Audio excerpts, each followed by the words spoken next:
Namaste friends and welcome back to Vidyarthi Group. I am Sarthak Singh and today I am here to discuss about the chapter matter in our surroundings. This is the second part video lecture about this chapter and as you all know that this is very important chapter, so watch this video till end and listen it carefully. तो सबसे पहले हम लोग देख लेते हैं कौन कौन सा टॉपिक कवर अप होगा इस वीडियो लेक्चर में। तो सबसे पहला टॉपिक है हमारा why solids liquids and gases have different properties. जैसा कि अब तक हम लोग देख चुके हैं कि सॉलिड लिक्विड और गैसेस का प्रॉपर्टी जब तक हम लोगों ने देखा है, और हम लोग देखेंगे कि ये प्रॉपर्टी जो होता है डिफरेंट क्यों होता है डिफरेंट स्टेट ऑफ मैटर में। उसके बाद हम लोग देखेंगे change of state of matter, matter का स्टेट कैसे चेंज होता है सॉलिड से लिक्विड में, लिक्विड से गैस में, गैस से लिक्विड, लिक्विड से सॉलिड, गैस से सॉलिड, सॉलिड से गैस, ये सब कैसे होता है, ये सारी चीजों पे हम लोग डिस्कस करेंगे। And next one is units of temperature, क्या कॉमन यूनिट्स होता है टेम्परेचर का, ऐसा यूनिट्स क्या होता है, ये चीज देखेंगे। And last one is effect of change of temperature, क्या टेम्परेचर का इफेक्ट पड़ता है स्टेट ऑफ मैटर पे, फिजिकल स्टेट ऑफ मैटर पे। ओके, तो so without wastage of time, let us begin our journey now. In the beginning of this video we are talking about why solids, liquids and gases have different properties. Solids, liquid और gases का properties different क्यों होता है, इस चीज को हम लोग सबसे पहले देखेंगे। According to kinetic theory of matter, the particles of matter are in continuous motion. It means kinetic theory of matter states that the particles present in matter are in continuous motion. इसका मतलब ये हुआ कि according to kinetic theory of matter के तहत ये पता चलता है कि जो पार्टिकल्स होता है मैटर में वे कंटिन्यूअसली जो है मोशन में रहता है, और मोशन जो होता है डिफरेंट स्टेट ऑफ मैटर में डिफरेंट तरीके से होता है, डिफरेंट अमाउंट में होता है। जैसे सॉलिड में मोशन नहीं होता है, वाइब्रेट करता है अपने जगह पे पार्टिकल्स। वही लिक्विड में, लिक्विड के केस में बात करें तो मोशन थोड़ा होता है मोशन लिक्विड में, और गैस जो है, गैस में हमेशा मोशन मैक्सिमम अमाउंट में मोशन होता है। उसके बाद है second topic, some forces of attraction also exist between the particles of matter. कुछ फोर्स ऑफ अट्रैक्शन जो होता है रहता है पार्टिकल्स के बीच में, मैटर के पार्टिकल्स के बीच में। दीज आर कॉल्ड इंटरपार्टिकल फोर्स, जिसको कि इंटरपार्टिकल फोर्स बोला जाता है। और ये फोर्स ऑफ अट्रैक्शन जो होता है डिफरेंट स्टेट ऑफ मैटर में डिफरेंट होता है। जैसे सॉलिड में फोर्स ऑफ अट्रैक्शन ज्यादा होता है, लिक्विड में कम, और गैसेस में नेग्लिजिबल होता है। ऐसा क्यों होता है हम लोग आगे चल के देखेंगे। तो अब हमारे पास टॉपिक है the following properties of particles decided whether given substance will exist as a solid, liquid और गैस। कुछ प्रॉपर्टीज है पार्टिकल्स का जो कि डिसाइड करता है कहां पे कौन सा सब्सटेंस जो है सॉलिड होगा, लिक्विड होगा या गैस होगा। तो सबसे पहला प्रॉपर्टीज क्या है, the space between the particles, particles के बीच में स्पेस होता है। अब ये पार्टिकल्स किस स्टेट में कितना होता है, the space between the particles are minimum in solids. Solids में जो होता है मिनिमम होता है और सॉलिड का डेंसिटी मैक्सिमम होता है। वही लिक्विड की बात करें तो सॉलिड से थोड़ा ज्यादा स्पेस होता है, लिक्विड में थोड़ा कम डेंसिटी होता है लिक्विड में। वही गैसेस का बात करें maximum space in gases, gas के पार्टिकल्स के बीच में बहुत ज्यादा स्पेस होता है और इसका डेंसिटी बहुत कम होता है। उसके बाद हम लोग देखते हैं the force of attraction between particles, particles के बीच में फोर्स ऑफ अट्रैक्शन कैसा होता है। The force of attraction between the particles are the strongest in solid. Solid के केस में बात करें तो फोर्स ऑफ अट्रैक्शन जो है होता है बहुत ज्यादा होता है। वही लिक्विड के केस में बात करें तो थोड़ा कम होता है, लेस स्ट्रॉन्ग होता है। एंड वही गैस का बात करें तो नेग्लिजिबल होता है फोर्स ऑफ अट्रैक्शन, क्योंकि उसका जो गैस का पार्टिकल्स बहुत दूर दूर होता है और लिक्विड का पार्टिकल्स थोड़ा गैस से नजदीक होता है, इसलिए थोड़ा इसे स्ट्रॉन्ग रहता है फोर्स ऑफ अट्रैक्शन। वही सॉलिड का बात करें तो सॉलिड का फोर्स ऑफ अट्रैक्शन बहुत ज्यादा स्ट्रॉन्ग रहता है, क्योंकि उसका पार्टिकल्स बहुत नजदीक नजदीक, उसका डेंसिटी हाई रहता है। The amount of movement of particles, third properties है पार्टिकल्स का, the amount of movement of particles. The movement of particles is minimum in solids. देखो जो पार्टिकल्स का मूवमेंट होता है सॉलिड में मिनिमम होता है, इतना बहुत कम होता है, वाइब्रेट करता है पार्टिकल्स अपने जगह पे। मोर इन लिक्विड्स, लिक्विड्स में थोड़ा ज्यादा होता है सॉलिड से, and maximum in gases, gases में जो है बहुत ज्यादा रहता है, क्योंकि इसका फोर्स ऑफ अट्रैक्शन बहुत कम होता है, पार्टिकल्स के बीच में इसके फोर्स ऑफ अट्रैक्शन बहुत कम होता है, इसलिए इसका जो है मूवमेंट बहुत ज्यादा होता है। अब हमारे पास नेक्स्ट टॉपिक है change of state of matter. Matter का स्टेट कैसे चेंज होगा भाई? तो इसके लिए दो ठो फिजिकल स्टेट ऑफ मैटर को चेंज करने के लिए दो ठो तरीका है। We can change the physical state of matter in two ways. First क्या है कि by changing the temperature, and second one क्या है, बाय चेंजिंग द प्रेशर। तो सबसे आज हम लोग इस चीज के बारे में पढ़ेंगे, bye changing the temperature, temperature को चेंज करके कैसे स्टेट ऑफ मैटर चेंज किया जा सकता है, इस चीज के बारे में आज हम लोग देखेंगे। तो इस चीज को देखने से पहले हम लोग यहाँ पे देख लेते हैं यूनिट्स ऑफ टेम्परेचर। क्या यूनिट होता है टेम्परेचर का? कॉमन यूनिट्स क्या होता है, ऐसे यूनिट्स क्या होता है? The common units of measuring temperature is degree Celsius. Common unit होता है टेम्परेचर मेजर करने का डिग्री सेल्सियस। ऐसा unit of temperature is kelvin, kelvin होता है, केल्विन होता है। एंड यहाँ पे देखिए 0 degree Celsius is equals to में 273 के।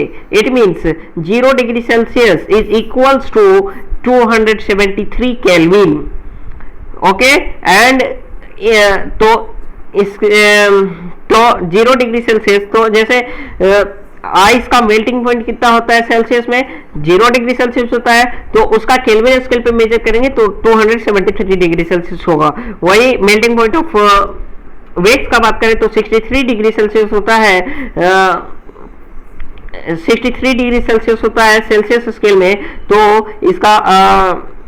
इसका अगर केल्विन स्केल में निकालना हो तो 273 प्लस 63 डिग्री सेल्सियस कर देंगे, ऐड कर देंगे, तो जितना आएगा उतना केल्विन स्केल में हो जाएगा। तो यहाँ पे कितना हो जाएगा, 336 76 66 12 13 और 213 334 केल्विन स्केल होगा। केल्विन स्केल में 334 केल्विन होगा वेक्स का।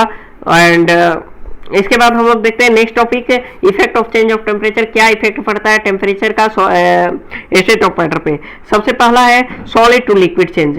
सॉलिड से लिक्विड में कैसे कोई सब्सटेंस चेंज होता है? जिस प्रोसेस से कोई सब्सटेंस सॉलिड से लिक्विड में चेंज होता है हीट करने पे, उस प्रोसेस को हम लोग बोलते हैं मेल्टिंग, मेल्टिंग प्रोसेस बोलते हैं। The process in which a solid substance changes into a liquid on heating is called melting. Okay, जिस प्रोसेस से अगर कोई सब्सटेंस को हीट करने पे वे मेल्ट करता है और लिक्विड में चेंज हो जाता है सॉलिड सब्सटेंस, उस प्रोसेस को हम लोग बोलते हैं मेल्टिंग प्रोसेस।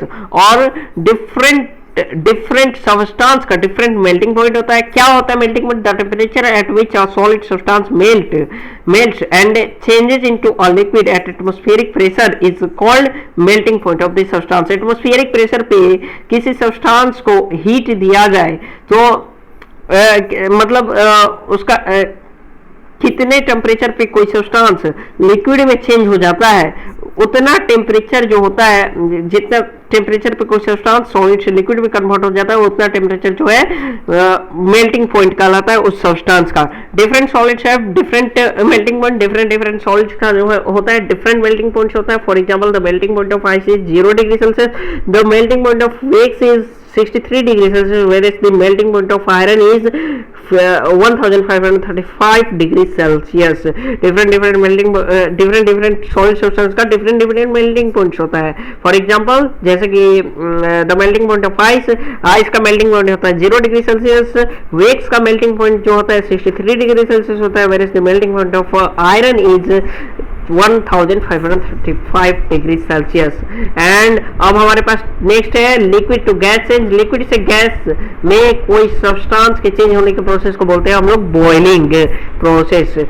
जिस प्रोसेस से कोई सब्सटेंस लिक्विड से गैस में चेंज हो जाए हीट करने पे, तो उस प्रोसेस को हम लोग बोलते हैं boiling. The process in which a liquid changes into a gas rapidly on heating is called boiling. Okay, जिस प्रोसेस से कोई सब्सटेंस लिक्विड से गैस में चेंज हो जाता है हीट देने पे, उस प्रोसेस को हम लोग बोलते हैं बॉइलिंग प्रोसेस। और the temperature at which a liquid boils and changes rapidly into a gas at atmospheric pressure is called boiling point. Atmospheric pressure पे जितना टेम्परेचर दे के कोई लिक्विड सब्सटेंस को गैस में कन्वर्ट किया जाता है उतना टेम्परेचर उस सब्सटेंस का बॉइलिंग पॉइंट कहलाता है। Different liquids have different boiling points. Different liquids का जो होता है डिफरेंट बॉइलिंग पॉइंट्स होता है। For example the boiling points of water is 100 degree Celsius, the boiling point of alcohol is 78 degree Celsius, where is the boiling point of mercury is 375 degree Celsius. देखो different liquid का different boiling points होता है।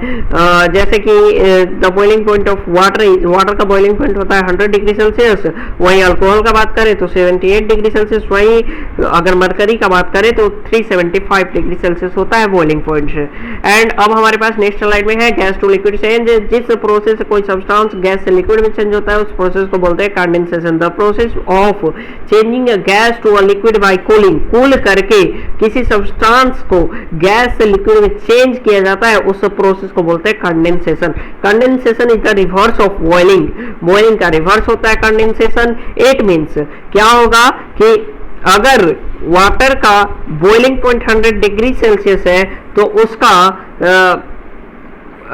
Condensation point भी उतना ही होगा, 100 degree Celsius ही होगा water का। उसके बाद है हमारे पास लिक्विड सॉलिड चेंज। कोई लिक्विड सब्सटेंस को सॉलिड में कैसे चेंज किया जाता है उसके बारे में है यहाँ पे। The process of changing liquid into solid bye cooling is called freezing. जिस प्रोसेस से कोई सब्सटेंस को लिक्विड से सॉलिड में चेंज किया जाता है उसको कूल करके उस प्रोसेस को बोला जाता है freezing. Freezing is the reverse of melting. Freezing जो होता है रिवर्स होता है मेल्टिंग का। So the freezing point of liquid is the same as the melting point of its solid form. इसलिए किसी भी सब्सटेंस का, किसी भी सॉलिड सब्सटेंस का मेल्टिंग पॉइंट के बराबर होता है उसका लिक्विड सब्सटेंस का फ्रीजिंग पॉइंट है। For example the melting point of ice is 0 degree Celsius, so the freezing point of water is 0 degree Celsius also. जैसे कि 0 डिग्री सेल्सियस होता है मेल्टिंग पॉइंट आइस का, तो वाटर का भी जो है फ्रीजिंग पॉइंट 0 डिग्री सेल्सियस होता है। अब देखिए यहाँ पे वही चीज, जितना चीज हम लोगों ने समझ लिया वही चीज है यहाँ पे। सॉलिड को मेल्टिंग प्रोसेस से लिक्विड बनाया जाता है, फ्रीजिंग प्रोसेस से लिक्विड को सॉलिड, गैस को कंडेंसेशन करके लिक्विड बनाया जा सकता है और लिक्विड को बॉईल करके गैस बनाया जा सकता है, और डायरेक्ट सॉलिड से गैस में चेंज होने के प्रोसेस को डिपोजिशन बोलते हैं। Deposition is the synonym of sublimation. Deposition और सब्लिमेशन एक ही चीज है, और गैस से सॉलिड में चेंज होने के प्रोसेस को भी सब्लिमेशन बोलते हैं। ये दोनों प्रोसेस को हम लोग सब्लिमेशन ही बोलते हैं, सॉलिड से गैस या गैस से सॉलिड। ओके, तो इसी के साथ आज का हमारा सेशन एंड होता है। थैंक यू फॉर वाचिंग विद्यार्थी गुरु। If this video is helpful for you, please like, subscribe and share my channel to all of your friends.